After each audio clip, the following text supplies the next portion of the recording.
आदर्श शिक्षण समिति बाड़मेर, ई शिक्षण कार्य, विषय पर्यावरण, कक्षा तीसरी। कुछ खास है हम। अब ये जो तीसरा पार्ट है इसमें लिखा हुआ है कि कुछ खास है हम, ये विशेष के बारे में बताया गया है। जैसे मैं आपको इसमें कुछ ब्रेल लिपि के बारे में समझाऊंगा। इसमें देखिए ये जो आपकी टॉपिक है हेलर कैलर, आंखों पर पट्टी, पहचान करना, 6 बिंदुओं पर आधारित, नुकीली कलम, उभरा हुआ बाहर से वर्ण पहचान, अपना नाम लिखना और लिखकर समझना, इन बिंदुओं पर मैं आपको कुछ बताऊंगा। इस पाठ में ऐसा बताया गया है कि अगर जो व्यक्ति आंखों से नहीं देख सकता है, क्या वो व्यक्ति वर्णों की पहचान करने के बाद अध्ययन कर सकता है? ऐसा संभव है, मगर उसके लिए हमें एक ब्रेल लिपि की आवश्यकता होगी। ब्रेल लिपि एक भाषा का नाम है जो आंखों से देख नहीं सकते उनके लिए इन लिपि का उपयोग किया जाता है। जैसे एक लेखिका थी जिसका नाम है हेलन केलर। ये लेखिका आंखों से नहीं देख सकती थी, मगर फिर भी लेखिका के रूप में मानी गई। क्यों मानी गई?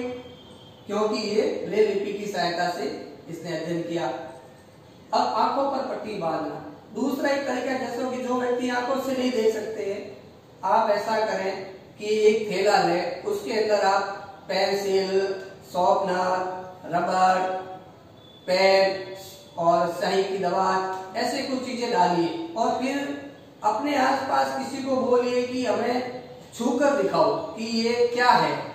किसे बोलना है? जो आंखों से नहीं देख सकते हैं। जब वो ऐसे व्यक्ति, आंखों से नहीं देखने वाले व्यक्ति उस थैले के अंदर हाथ लगाएंगे तो वो बड़ी आसानी से कह देंगे कि भैया ये तो पेंसिल है, ये शॉर्पनर है, ये स्याही की दवात है। तो उन्होंने कैसे पहचाना?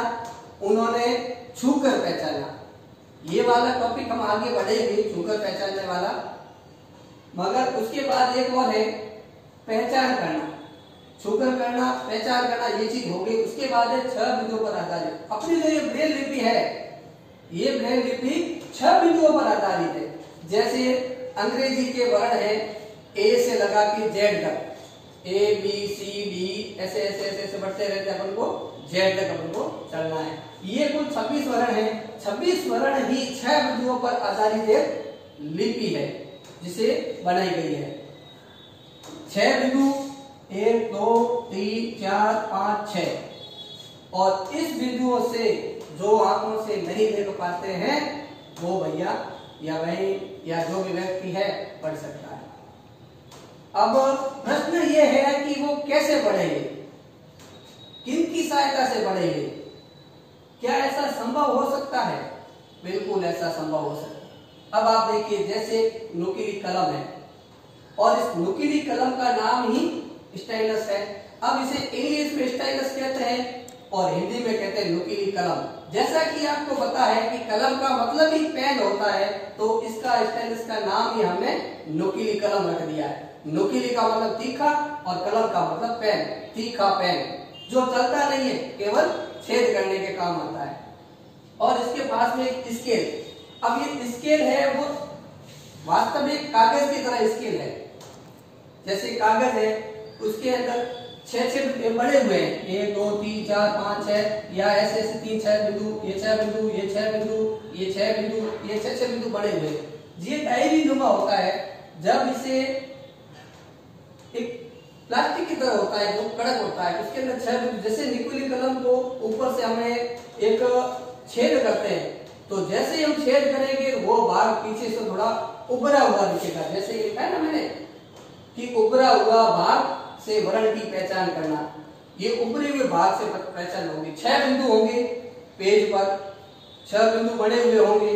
अब उसके अंदर जो व्यक्ति आंखों से नहीं देख सकता है वो अपना नुकीली कलम ऐसे घुमाएगा, घुमाने से जैसे छेद के पास जाएगा वैसे वो छेद करेगा, तो जो छेद छोटा था वो जो बड़ा हो जाएगा और पीछे जब उस पेपर के नीचे हाथ लगाएंगे तो वो भाग उभरा हुआ दिखेगा। फिर वो पहचान करेगा कि कौन सा भाग उभरा हुआ है।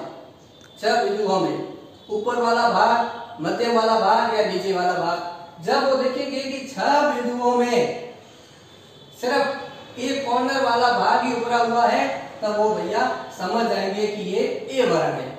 इसी प्रकार जब साइड में 2 वाले वर्ण उभरे हुए होंगे तो ये बी वर्ण है, और जब ऊपर वाले 2 वर्ण इसी प्रकार से उभरे हुए हैं तो सी वर्ण है। इसी प्रकार 6 बिंदुओं पर आधारित ये ब्रेल लिपि संकेतक भाषा कहलाती है। अब जैसे हम एक उदाहरण के लिए लेते हैं, जैसे हमें लिखना है इंडिया। वैसे आपको पता है कि इंडिया का मतलब होता है भारत। हमें भारत की स्पेलिंग अंग्रेजी में लिखनी है, और किसे लिखनी है? जो भैया आंखों से देख नहीं सकता उन्हें कौन सी भाषा में लिखनी है? ब्रेल लिपि संकेतक भाषा में लिखनी है। मगर ऐसा भी हो सकता है कि लिखने के बाद हम उसे बोल सकते हैं कि भैया आपने क्या लिखा है, तो वो हमें मौखिक भी बता सकता है कि मैंने लिखा है पहले आई, फिर एन, फिर सी, फिर आई और ए, ऐसा हमने लिखा है। अब आप देखिए, जैसे ना आई फॉर आइसक्रीम है, ये वाला वर्ण हमें लिखना है, तो इसमें भी हमने बाकी वाले बिंदु आपको यहाँ नहीं बताए, केवल 2 बिंदु हमें इसलिए बताए क्योंकि ये उभरे हुए भाग है। ये यहाँ पर जो बिंदु था इनको हमने कलम से छेद नहीं किया, इधर वाले भी छेद नहीं किया, इधर वाला और इधर वाला ये छेद नहीं किए। जो आपको 2 बिंदु दिख रहे हैं ये कलम से छेद किया हुआ है, और इससे आपको पता चलता है कि ये उभरे हुए भाग है, इसका मतलब ये आई है। इसी प्रकार सबसे ऊपर वाले 2 भाग, बीच वाला एक भाग और साइड में कॉर्नर वाला एक भाग, इससे आपको पता चल गया कि ये एंड वर्ण है। इसी प्रकार वो भैया आपको, या जो भैया आंखों से देख नहीं सकते, जो व्यक्ति देख नहीं सकते, वो आपको बता सकते हैं कि इंडिया लिखा हुआ है। और ये ब्रेल लिपि पर आधारित है। आप भी अपने घर पर इसी प्रकार देखते रहना। अपने आसपास कोई ऐसे व्यक्ति हो जो आंखों से नहीं देख सकते हैं, आप उन्हें अध्ययन करवाने की कोशिश कर सकते हैं, और वो भी कुछ न कुछ सीख सकते हैं। ऐसी आशा के साथ जय हिंद, जय भारत।